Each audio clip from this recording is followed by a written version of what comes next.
years, the problem of unemployment has continued to plague Kenya, with the most affected layer being the youth. The country is experiencing a very disturbing trend where the most brilliant graduates from public universities have no jobs.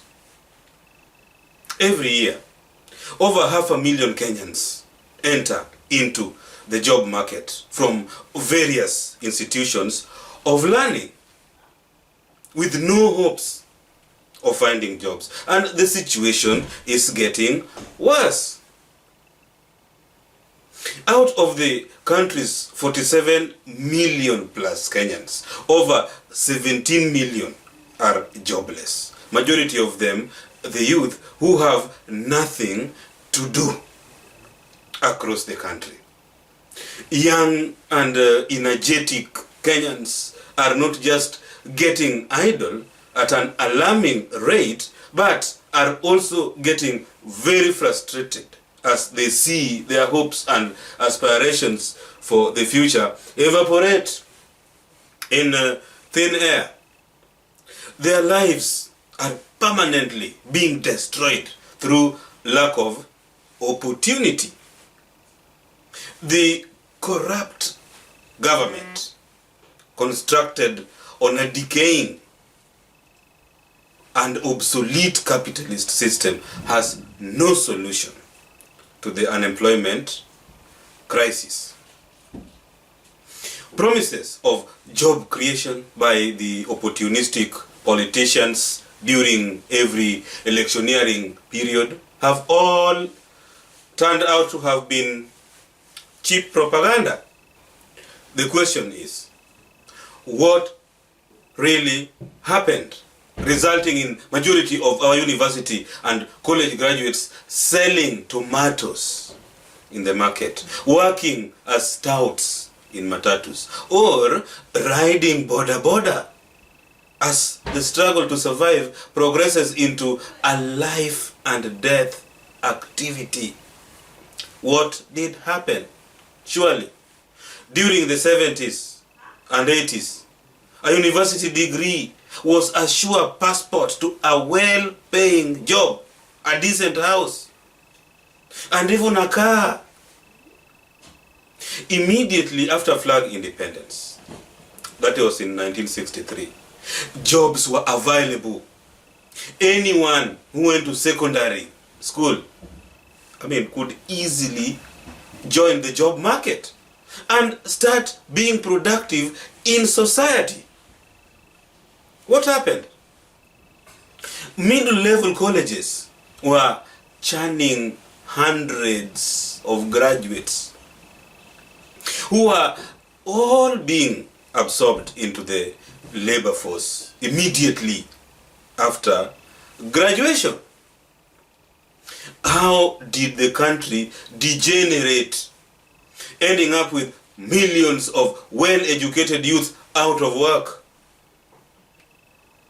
Now, to address the question of mass unemployment in Kenya, a progressive decline of the government's ability to create jobs needs to be briefly outlined. When Kenya got, its flag independence in 1963, we started off from a capitalist foundation that was actually erected and nourished by the British colonialists. The country's population was 9 million, and the capitalist system upon which the new, Kenyan state was constructed worked perfectly well. The new state needed a workforce, and graduates from various colleges and universities had ready jobs because the state bureaucracy needed to be filled up during that period.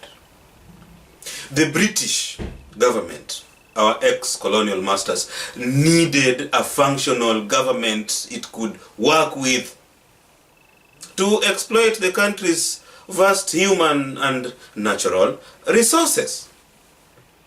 That was the reality at that time. Now, since the country was emerging from a background of a brutal war against colonialism and coupled with the illiteracy on a mass scale, graduating from any college was, priceless, because a graduate certificate immediately converted into a job. At that time, the government was the biggest employer, because the government, needed labor force to help in nation building.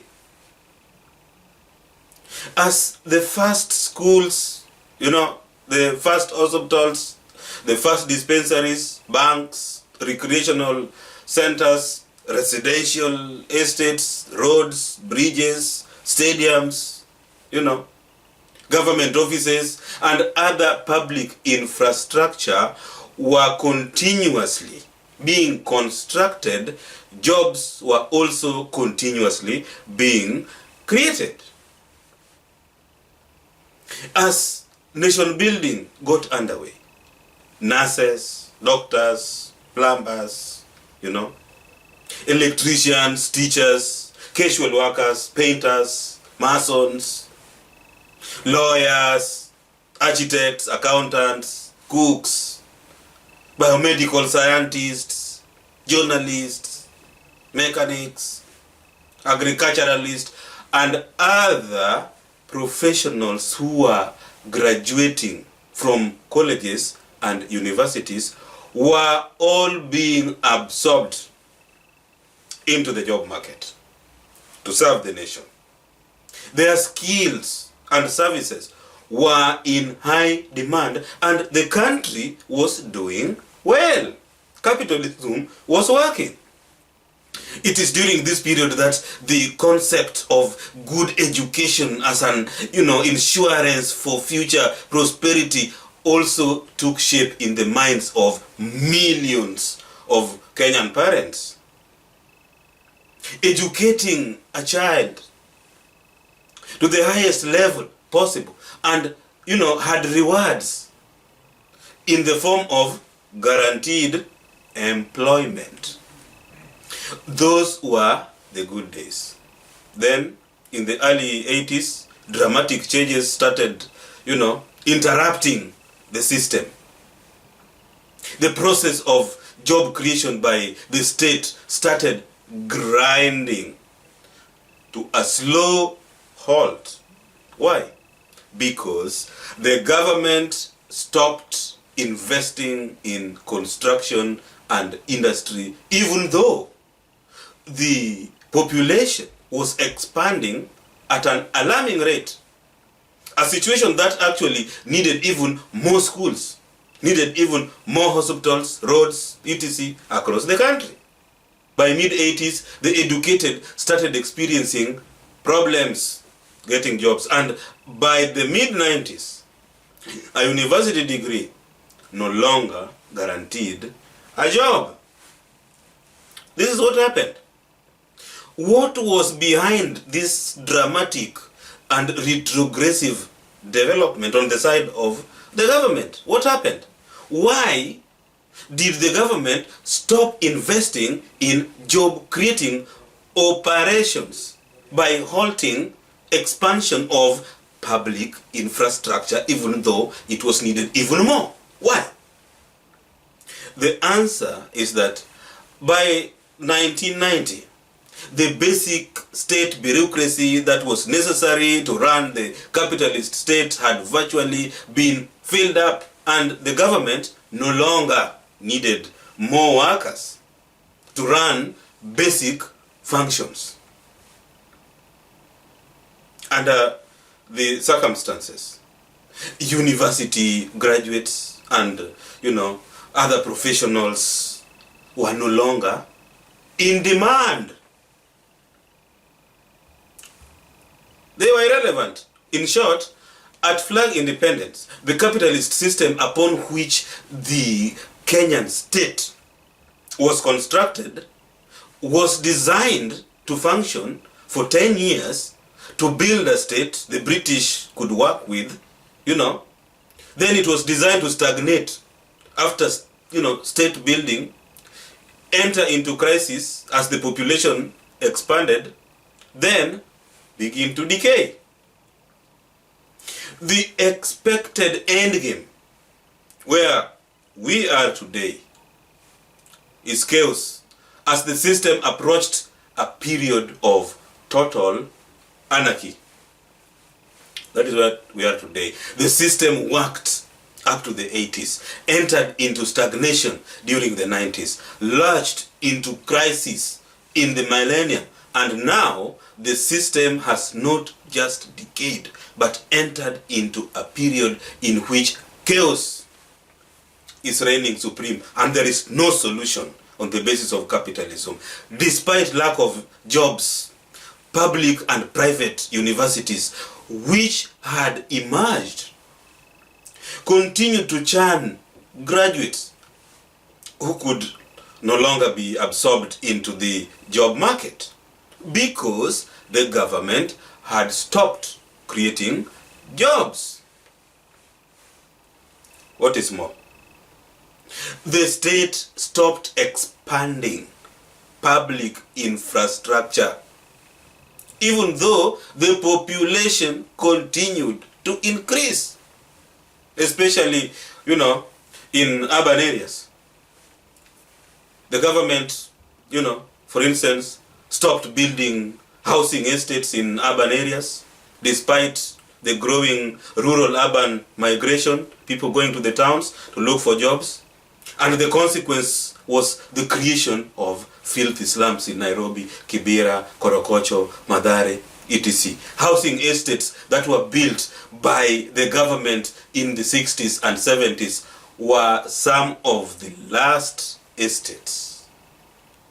As the government opened up the housing sector to private developers, private individuals who could build their own houses through a privatization program that is part and parcel of the capitalist system the world over. Now, as the Kenyan population approached 20 million, that was almost double the population, during flag independence. And as the rural-urban migration also quadrupled, the government stopped building schools, dispensaries, hospitals, kindergartens, colleges, and other public institutions. They stopped building at the rate at which the population was also growing. So a huge population, no infrastructure in the towns. Further construction was left on the hands of the private sector, which was simply seeking to profiteer from the situation by exploiting the vacuum that had been, created by the government in these sectors. To fill the vacuum left by the government, private entities started, investing in the construction of schools, construction of colleges, building hospitals, Nairobi Hospital, Aga Khan Hospital, Yaladaram, universities, etc. Because the number of students who needed, some form of college education to sustain hopes for the future was too huge that they could no longer be absorbed in government-funded institutions. So private sector came in to fill in without jobs.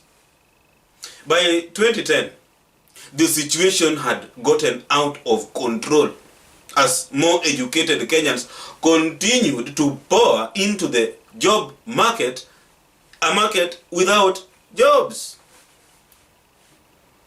That is where we are today. And the situation will not only, get worse. There is no solution. The prospect of getting a job after graduating from university has sunk from 100% to 0% in the in a period of 40 years. What is the permanent KRA solution? What is the alternative KRA is putting forward to solve the mass unemployment problem, especially among the youth, whose hopes and aspirations are drying up? What are the kind of measures that can end unemployment in Kenya today? Find out the details in the next video. Thanks for watching. Subscribe, like, share, and spread the revolutionary message.